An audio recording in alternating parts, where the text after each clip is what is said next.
Naidanon dagiti serbisyo ti gobyerno iti Barangay Bila, Bauco ken Barangay Dumang iti Sagada Mountain Province, babaan iti serbisyo caravan ken community dialogue. Indaulwan ti Department of the Interior and Local Government Mountain Province ti aktibidad katinulong ti Provincial Local Government Unit.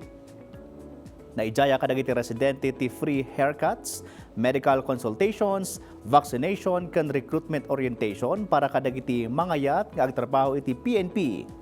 Iti med community dialogue impaksa dagiti umili ti arungaing da iti gobyerno.